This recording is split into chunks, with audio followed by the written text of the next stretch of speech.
Tell you what, Sonny, there's going to be a big crowd yet tomorrow when Australia play that Indian side. That's going to be absolute packed house. The atmosphere here is going to be wonderful. So those of you watching this telecast tonight, don't forget tomorrow Australia play India. That's April 19, and it's going to be a packed house. India then play New Zealand on the 20th. 21st Australia, New Zealand, and then the last of the preliminary matches on the 22nd, once again Australia versus India, and then after that the final.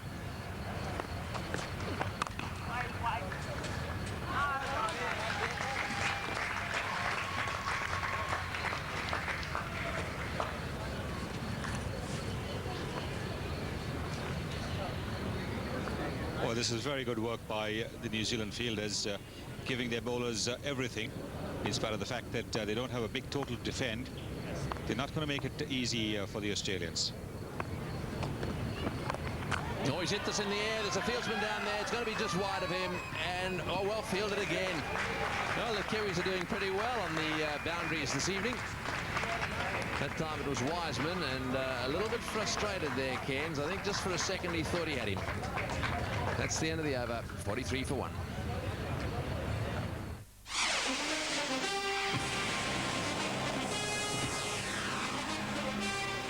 Updating Fox Sports News, reigning world champion Michael Doohan has pole position for today's Malaysian 500cc motorcycle Grand Prix. Doohan clocked 1 minute 28.225 seconds in the second qualifying session. Arsenal has taken the top spot on the English Premier League table from Manchester United after a 5-0 thrashing over Wimbledon. And Davis Love has a 2-stroke lead after the third round of the MCI Heritage Golf Classic in South Carolina. Every Monday.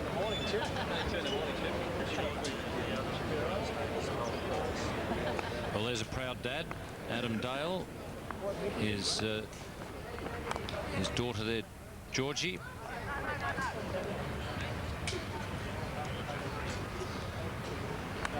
Georgia, love from Dad, and thanks Nikki, his partner. Second child for Adam Dale, and the child born while he was on tour in India.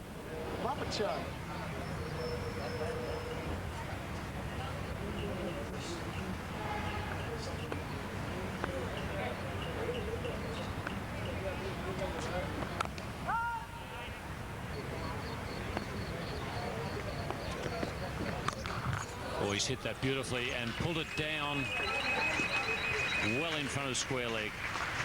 Australia 55 for 1.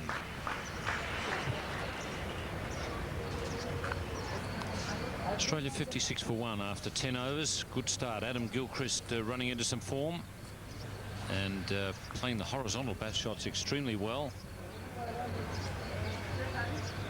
Chris Cairns has been testing him out with a few short ones. The last one he really pounded.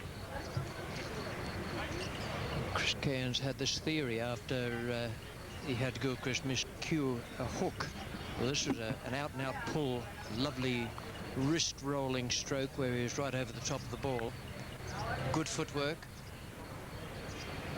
And it hasn't completely destroyed the theory, but it's given it a little bit of a jolt.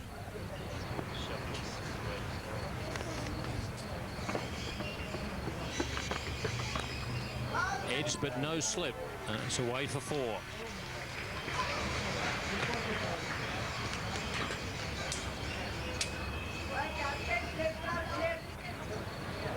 Where was it, mate? Right.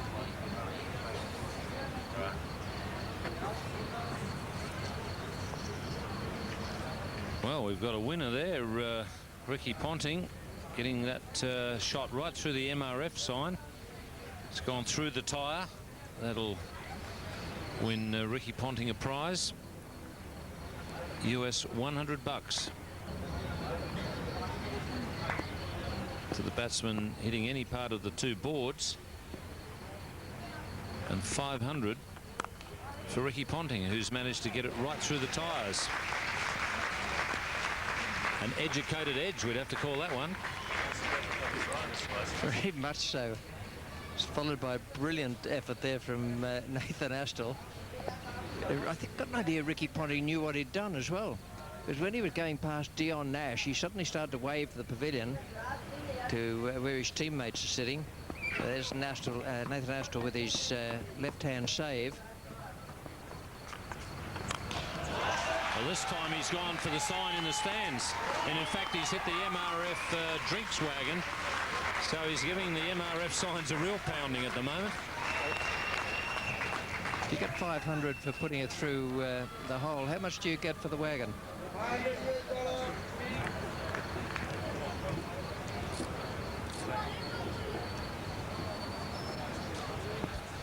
That's a big hit. Well, in fact, he does get 500 for the first 6 of the day as well. Nothing for the second one, but he hasn't quite timed that. Well, his nickname is Punter Ponting. He'll have a bit of money to punt with now. I think all the really big races have finished in Dubai, $1 million jobs, but there's a meeting or two still to come.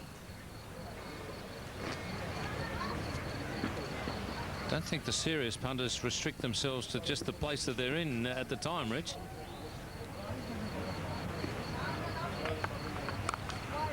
I know who'll be sitting back in the dressing room working out the bets for them. Mark Waugh will be planning them ahead already. It's 70 for 1.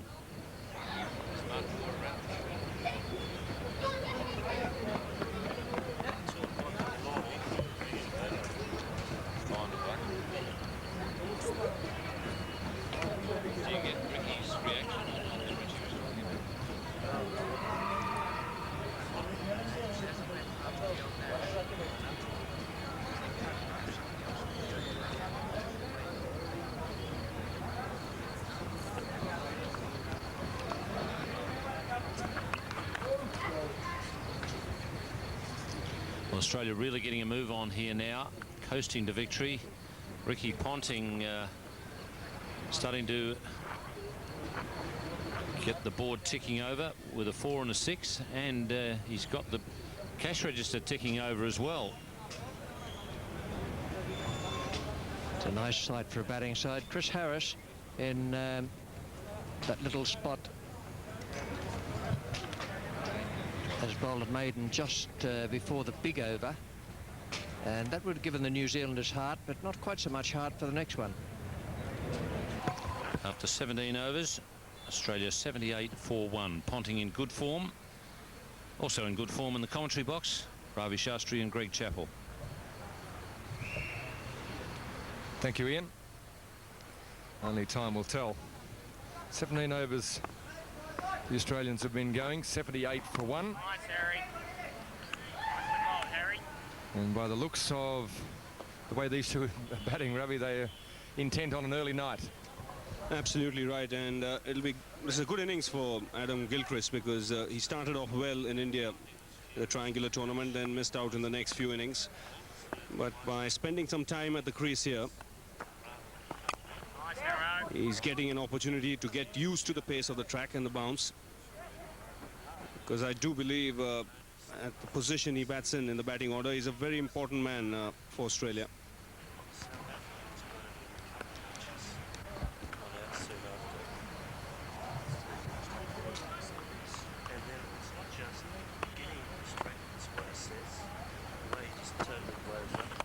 Good, Harry.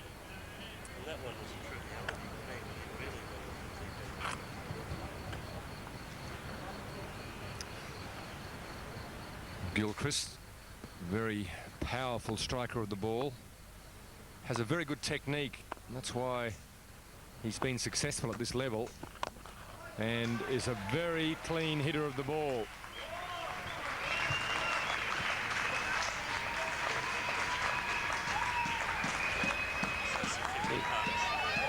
Yes, that 6 bringing up the 50 partnership, and that's been brought up in style here by Adam Gilchrist. Good use of his feet. He knew exactly where he was looking to hit the ball, and like Greg Chappell said, he's a very powerful striker of the ball. And often when Adam Gilchrist gets off to a flyer, Australia more often than not win the game.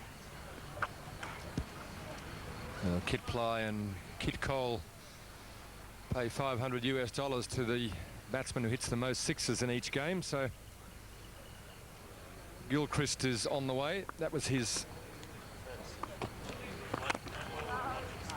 first one to Ponting as well. So they're neck and neck at the moment.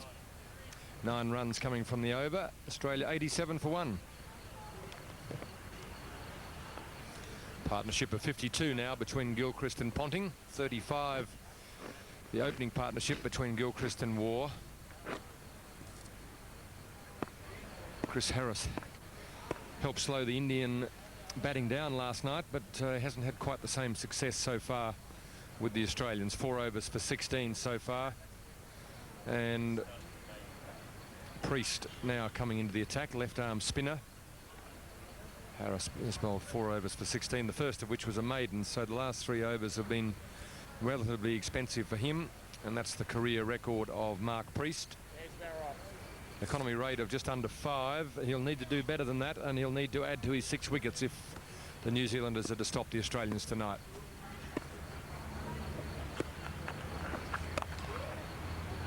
As both these batsmen worked out Chris Harris pretty quickly. And they realized that it's hard to work the ball into the gaps and pick singles off him. It's important at times not to allow him to settle down, be prepared to go over the top.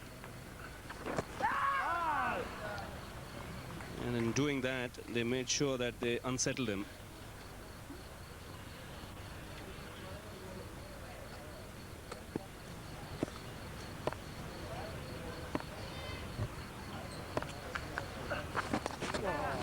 Priest trying to bowl a line tight to leg stump for Gilchrist. That's fraught with danger for a spinner who's going to spin also to the leg side. But he knows that Gilchrist is very strong, and if you give him any room around off stump, that frees his arms up and he'll swing straight through the line and hit them straight down the ground. This line of leg stump might stop him hitting him straight back down the ground, but I'd be a little bit concerned if I were his captain, because Gilchrist is also very strong off his pads, although that's where all the protection is, with 3 fielders on the leg side boundary.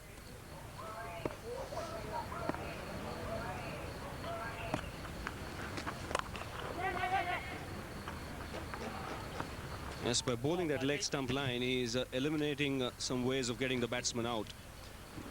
New Zealand do need wickets at this stage because Australians are cruising at this moment. And Adam Gilchrist there. He's a strong offside player, square of the wicket, but he's got his runs on the onside as well today.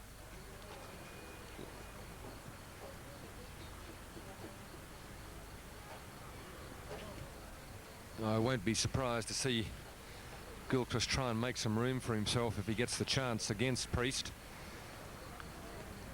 Just a few field changes now for the right-handed Ponting. 2 out on the leg side, 2 out on the offside. And again at leg stump. So the Australians after 19 overs are 90 for 1. Getting very close to drinks, but they're not going at this stage. So Australia 90 for 1.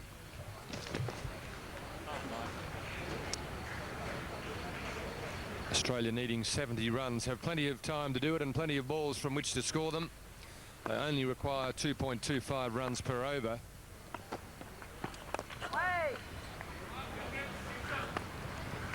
One of the problems with playing night cricket is that often the ground can get a bit damp. Adam Dale, one of the non-playing Australians, just checked during the over break there as to just how wet the ground has become.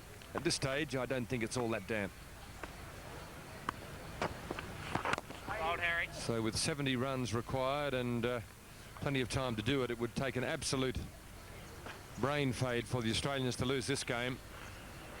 They don't need to do anything stupid, although I wouldn't be surprised if Gilchrist and Ponting still try and be as aggressive as possible. That's their natural game. But I think they'll wait until the odds are in their favour.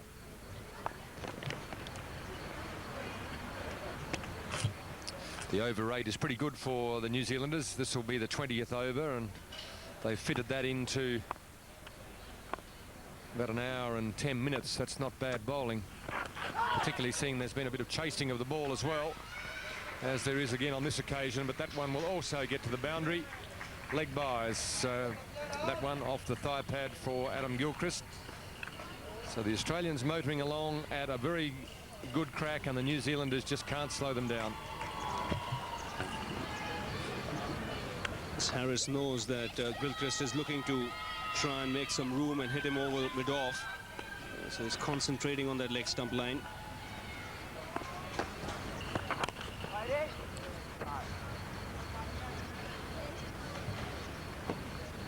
New Zealand fairly slow throughout their innings. They really did struggle to get any momentum at all today.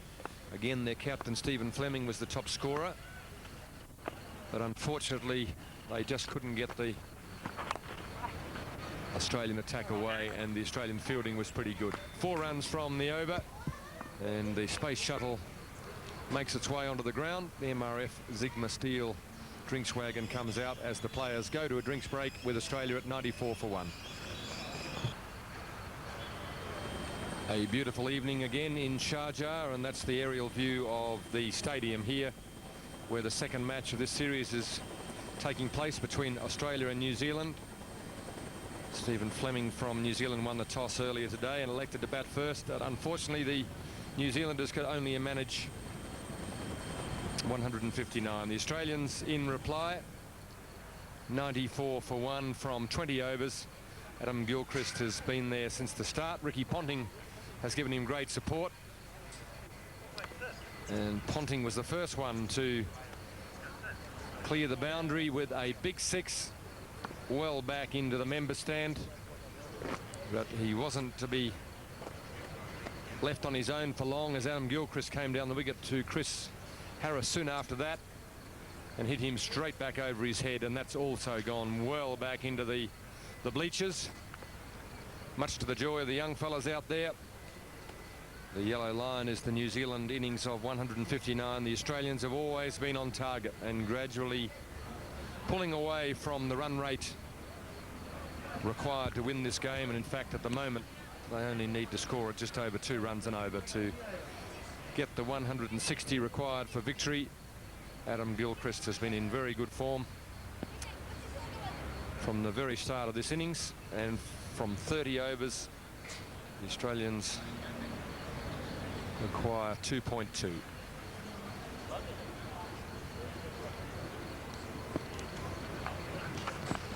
Catch it, Popey. Well, Priesty. Mark Priest, the left-arm spinner, bowling his second over.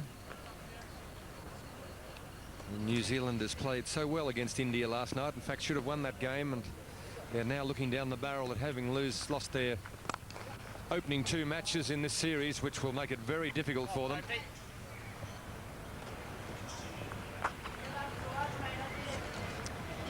That was the New Zealand innings earlier. Howell and Astle opened the batting. Fleming, the top scorer. Harris chipping in with 26 in the middle to lower overs. The Australians bowled very well. Very hot conditions out there earlier today. Fleming and Casper, which started it very well for the Australians. Fleming finishing with 4 wickets. Tom Moody chimed in with a wicket. Shane Warne, despite his shoulder problems, was able to play and bowl in this match. Warne bowled his 10 overs and took 2 for 28, which was a very useful contribution, as was Robertson and Mark Waugh with their spinners as well. I think you're right, Greg. Warne bowled particularly well, 2 for 28, and ever since that something was written about his shoulder and him having to take a break, he's bowled particularly well. He did that in the last 2 one-day games in India, bowled superbly in the final, and again here today. He's done a wonderful job. He's a real competitor, never someone who'll duck away from a game. He's always wanting to compete, even if the opposition has the better of him. 98 for 1.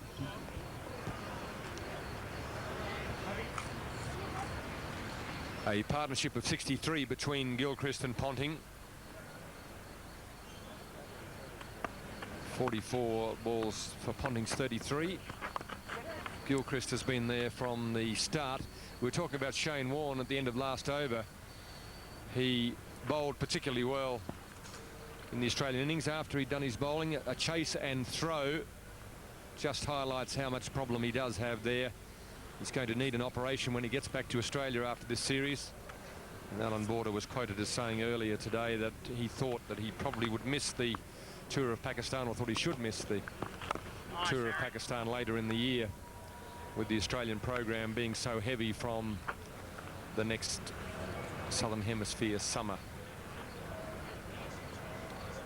And that season basically goes for 12 months then, with the Australians going on to England, the World Cup, and Sri Lanka and Zimbabwe after that. So it'll be a long, hot summer which will last basically 12 months for the Australians. So with so much cricket being played and him being such an important member of this Australian team, it's only wise that he is looked after.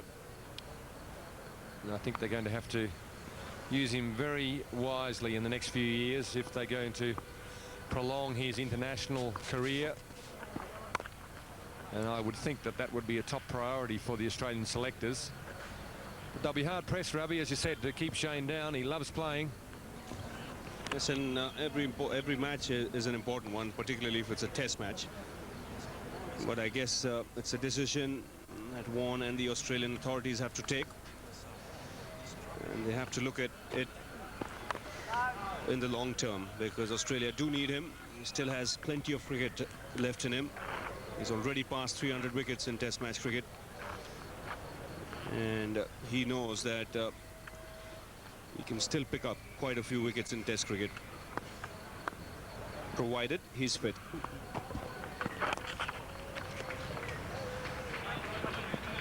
That brings up the 100 at the end of the 22nd over. 2 runs from it, 100 for 1.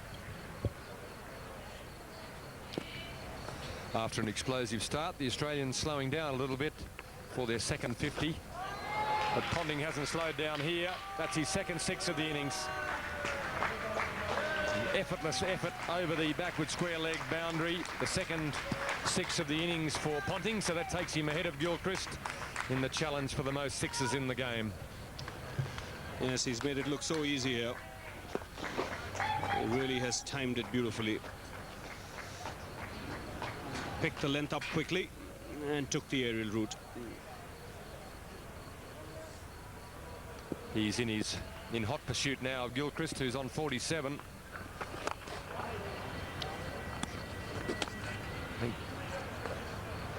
We look again at the sweep shot from Ponting earlier in the over. The middle of the bat, just a swing through of the arms, no real effort at all. Very good timing. We've seen Tendulkar hit so many 6s during the recent series in India. Also a relatively medium-sized man, not a big fellow by any means. Ponting's not much taller than Tendulkar, but they're both great timers of the ball, and they hit the ball a long way. Pound for pound, they're a couple of the biggest hitters in the game. Yes, I think you're right there, Greg. More than the strength, it's the timing.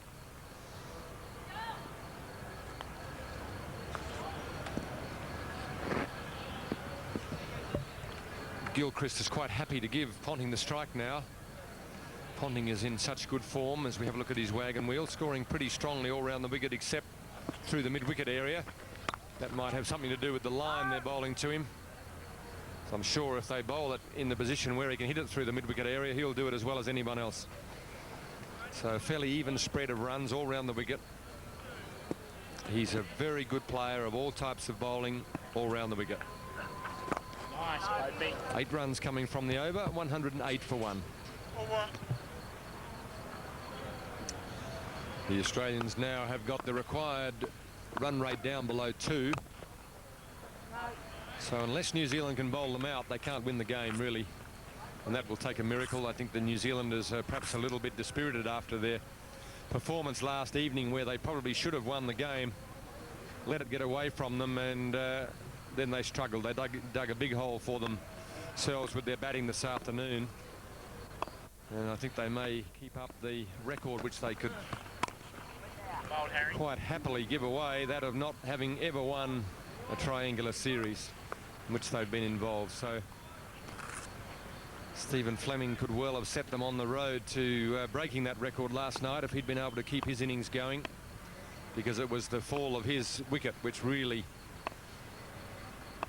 generated the collapse which cost New Zealand the game against India.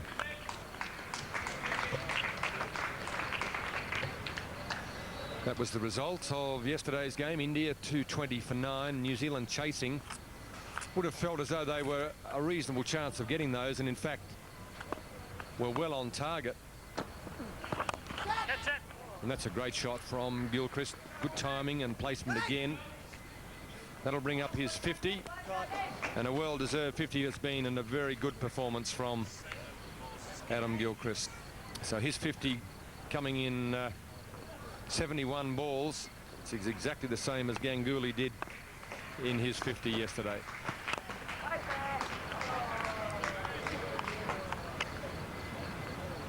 So Fleming did such a good job in the game against India. His 75 looked like it was going to get the New Zealanders across the line. Unfortunately, Fleming chipped to mid-wicket, and that triggered the collapse. So there's a prize for the fastest 50 in this series, and the two of them, Ganguly and Gilchrist. Australia 111 for 1. From the Wild West to the mean streets, Clint Eastwood has demanded his own style of law. Now you can own his greatest movies with the Clint Eastwood collection from Time Life Video. Call now and get all his classics delivered right to your door, including all his most popular films. In the Line of Fire, The Deadpool, Every Which Way But Loose, Bang, and Unforgiven, winner of 4 Academy Awards, including Best Picture.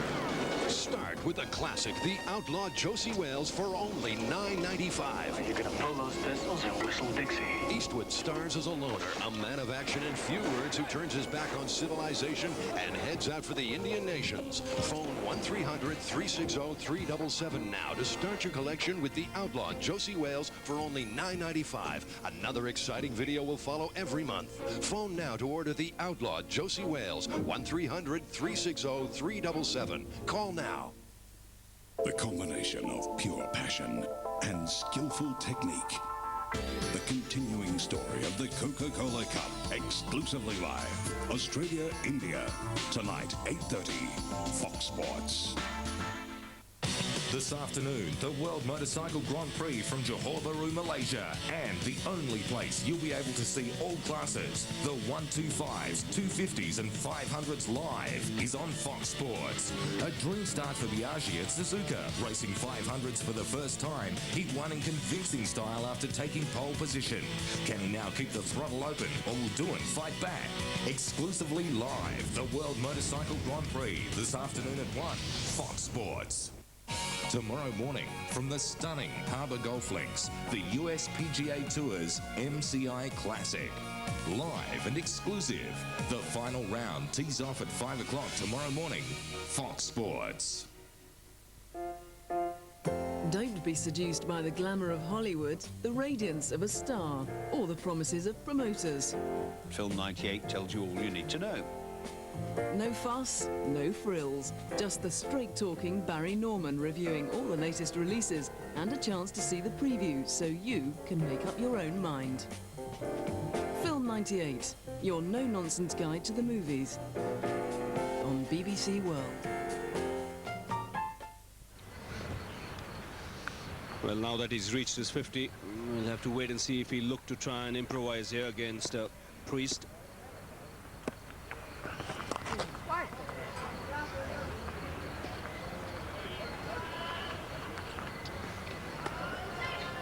It's pretty obvious that he's looking to chip down the track and hit him over the infield, on the offside in particular.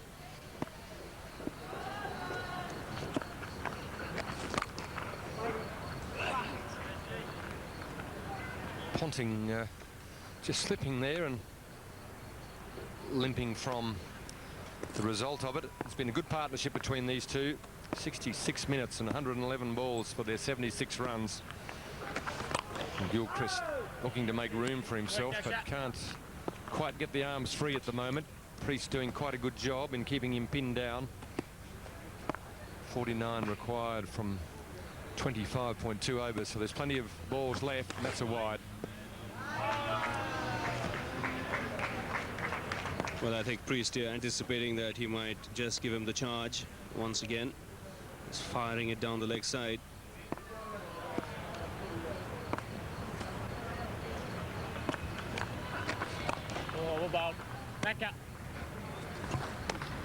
So Gilchrist finding it hard to get the left armour away at the moment, bowling in tight to his pads. I think also the fact that the game is fairly much comfortably in hand.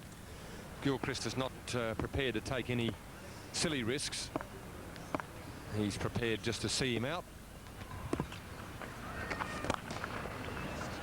So at the halfway mark, the Australians 113 for 1.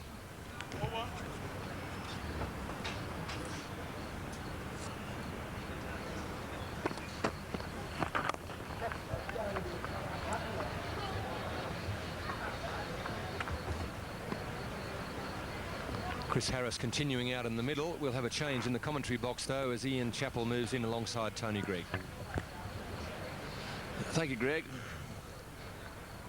Right, Harris, 7.1 overs, no wicket for 22. Economy rate of 3.06. He's always pretty mean with the ball. Bowls these naggy little leg cutters, which frustrate more than anything else. Doesn't bowl many bad balls. That's the key to his success. So this is his 8th over. No wickets today, though. Managed to get rid of Tendulkar yesterday. That would have been one of his happier moments.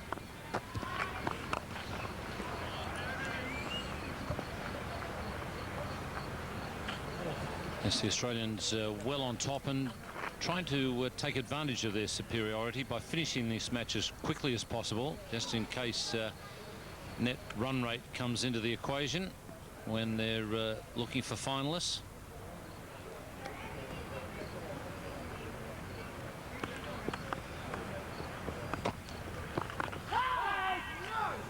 I think there must have been some bat on that one.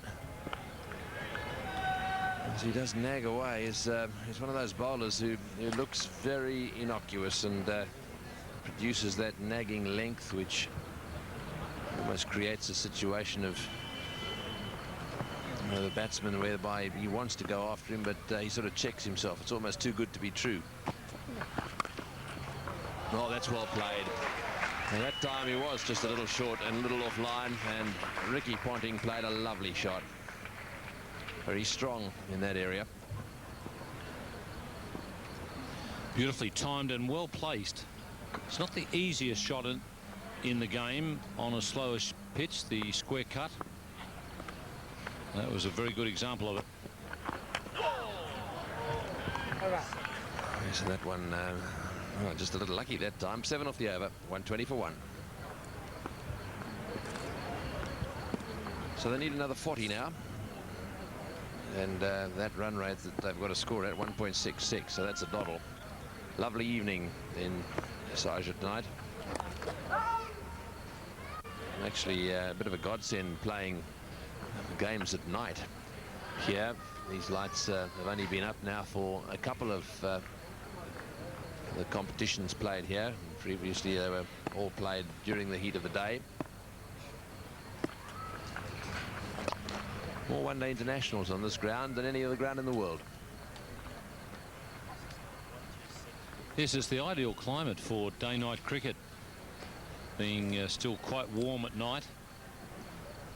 We saw last night in the India-New Zealand game that there is a little bit of dew on the outfield.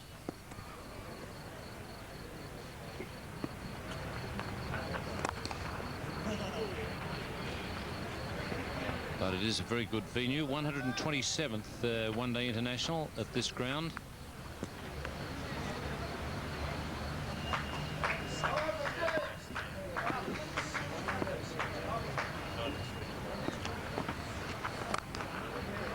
Yes, the next two grounds in that pecking order are the SCG and the MCG, 93 and 92 one-day internationals. Played on those two grounds, so this ground a long way ahead. Of course, each time they have a tournament here, all the matches are played here, and when they play these tournaments around the world, they move the venue around to share the games around the countryside. Nowadays in India, they've got so many grounds, so many lights up, take the game to all corners of the country. 3 runs off the over, 123 for 1. 56 to Gilchrist off 85. He's slowed down a little bit. Ponting 47 off 60.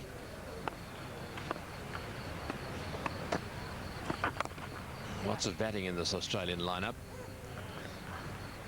Got Moody coming in right down the order. So you can see if they really got to go after a target, they can really have a go at the top end. Bevan in next, Steve Waugh, Lehman, Moody, all bat. Shane Warne, not a bad player either, so that gives them a lot of batting depth, allows them to really have a go if they need to, take a few risks at the top end, especially when the fielders are up. But tonight, well, it's not required. You were talking about the different venues in India. I think during that last World Cup 96, Tony, I seem to recall the number 17 different venues used in India.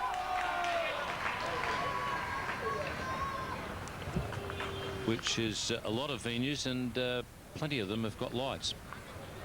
And I think it just gives you some idea as well of the huge size of that Indian market by comparison with some of the other cricket markets around the world. People talk these days about India being by far the wealthiest cricket nation, and purely by force of numbers. Incredible support, great love for the game, and to be able to take the matches to all corners of the country, absolutely fantastic.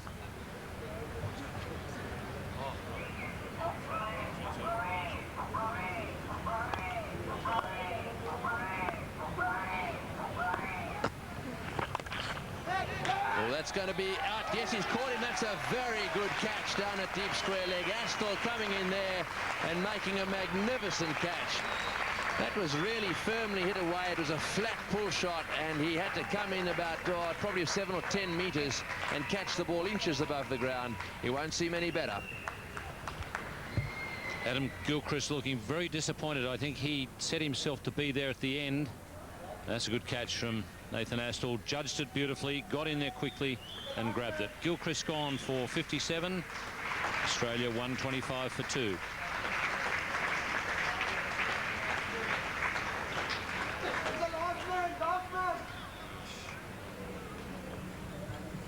So Michael Bevan, the new batsman, he's a left-hander as well, replacing Adam Gilchrist.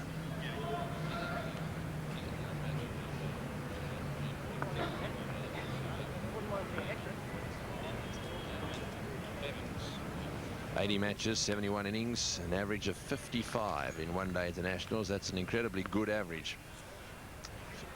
Just 27 years of age.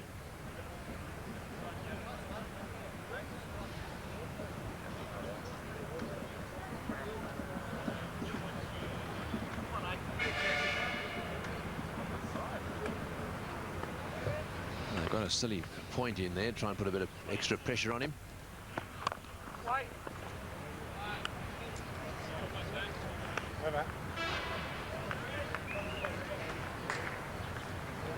Adam Gilchrist got a quick-fire 50 in the first one-day international that he played in India, but then he struggled for form after that. So this is a welcome return to form for him. On that occasion, just hitting it a bit too well. Astle taking a very good catch in the outfield. Gilchrist, I think, had set himself to finish off the job that he'd started. Looked very disappointed when he left the field. Michael Bevan in good form. He played an important innings in the final in Delhi. Always a consistent player in one-day cricket, Michael Bevan. Ricky Ponting looking to chalk up the fastest 50 of the competition here. 71 balls is the best.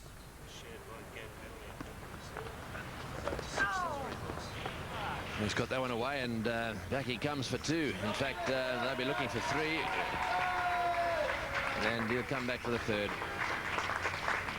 So Ricky Ponting chalks up his half-century, and he's done it in 63 balls. So that is the fastest half-century so far in the tournament.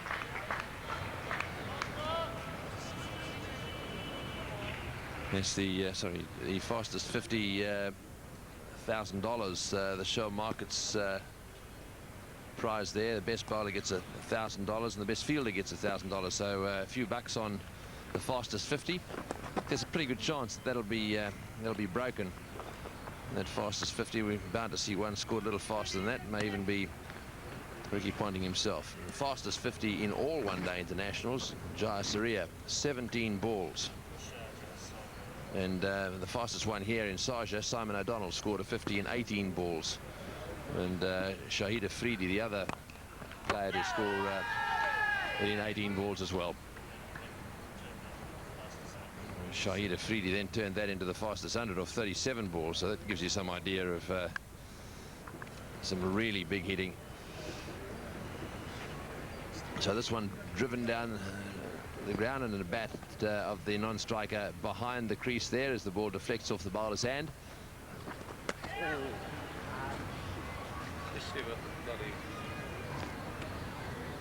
There's also a magnificent opal for the player of the tournament.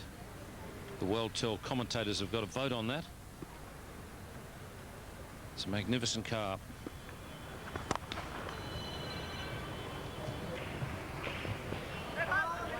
They'll probably settle for 1 there, so 5 off that over. 130 for 2.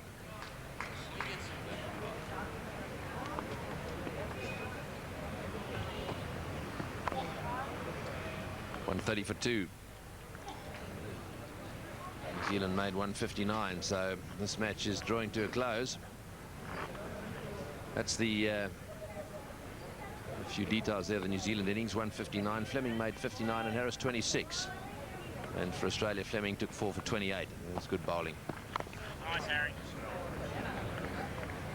That performance, the best by an Australian here in Sharjah.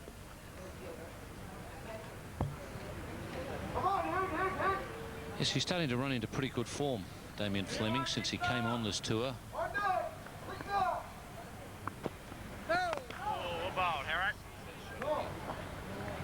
No ball called there by umpire Robinson. Yeah, Fleming, since he came to India to join the Australian team, has started to find some rhythm and some good form. Really a wonderful player, Ricky Ponting, but if there's one shot that every now and again just creeps into his game, it's this one. It's that last delivery. Just watch the bat come down here. Just comes across the line a little bit, and you can see there it's just a little bit loose. You see it just every now and again, perhaps a couple of times in innings. Well, that's gone up in the air. This is going to be out. He caught him it off. Down she comes, and that's out. Well, I think he was trying to finish it off, get the game over with. But unfortunately, closed the face on that one and went straight up in the air and out, caught at mid-off. Well, I'm not sure what happened there, but after he hit the ball in the air, Ricky Ponting just wandered slowly down the pitch, then veered a little bit towards the covers and had a word to one of the New Zealand players.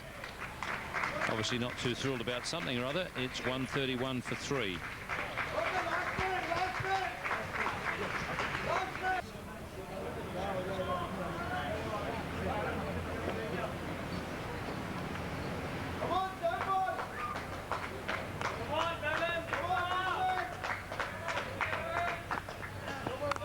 So Steve Waugh is the new batsman for Australia. He's down at the non-striker's end. And he's out there because of this dismissal. The ball went lobbing up in the air. Pretty straightforward catch. That was the end of Ponting. Yes, he was looking to hit over wide mid-on, and the little bit of leg cut found the edge.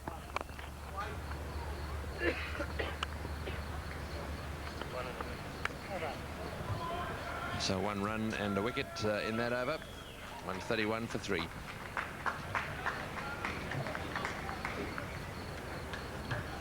So 29 runs required now to win off 20 overs. So this is going to be a bit of a doddle. Steve Waugh is in there now. Nice play, Pete. And Priest continuing. 6 overs, no wicket for 25. His figures. Harris, 10 overs, 2 for 31. He's finished his 10, taken 2 for 31.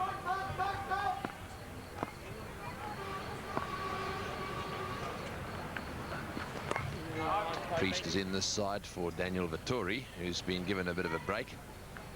He's bowled a lot of overs for New Zealand, done very well for them too. Very promising young left-arm orthodox spinner. Left in New Zealand to freshen up a bit. That's well played. Into the gap and running away towards the boundary. Nice cover drive from Steve Waugh. Won't quite get there.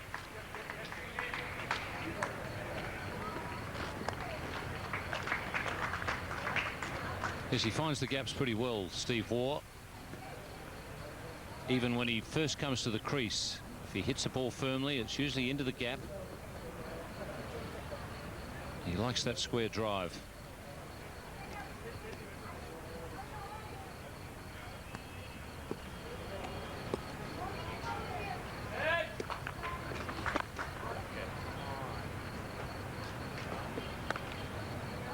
That's the Australian captain. I'd like to guide them home here as quickly as possible. Need to improve that net run rate, or see to it that it is up there, certainly better than the worst of the 3 sides, just in case it gets down to net run rate.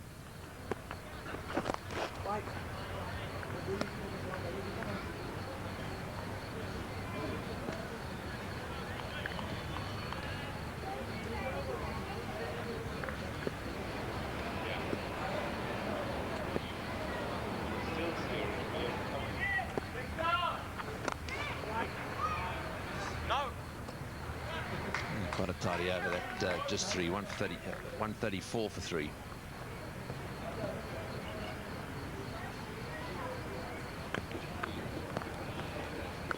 .134 for 3. It's a lovely view across the ground here, and of course a beautiful evening in Sasha tonight.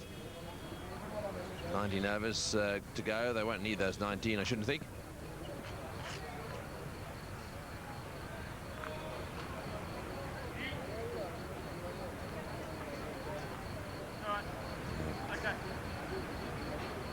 Looks as if Macmillan's going to get a bit of a go now with the ball.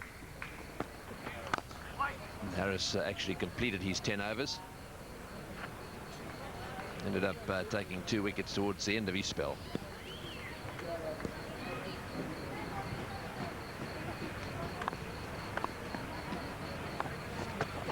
He's asked the question and he's given him.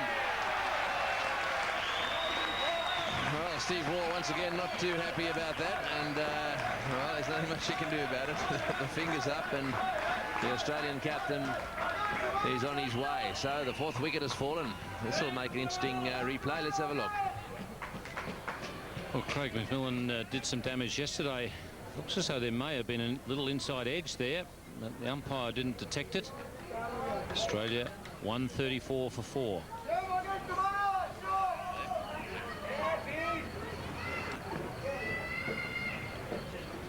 Darren Lehmann, another left-hander in this Australian lineup, needs a bit of a hit, needs a few runs. 134 for 4.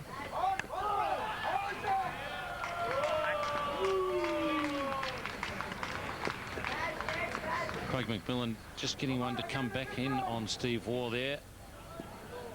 Could have been just a little outside off stump as well, but seemed to get the inside edge. And now the captain, Stephen Fleming, coming into first slip.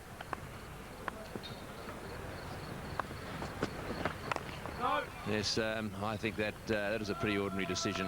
The ball looked to me to nip back a long way, and then probably hit the edge of the bat as well. Just see if you can pick this up. Just watch where he bowls it from, very wide, and then it pitches and nips back quite a long way. And he's well, he's not that far forward, but the angle of that ball looked to me as he was going down the leg side. However, really good appeal from McMillan. He went up, stayed up, and stayed up for longer and longer, and eventually got his way. Getting the ball to just nip back to the right-handers, so Gilchrist will have to be a little careful. Not Gilchrist, Lehman will have to be a little careful. That ball that cuts away from the left hand, it can be quite dangerous. They've got to slip in position as well. That's a tidy over. 1 run and a wicket, 135 for 4.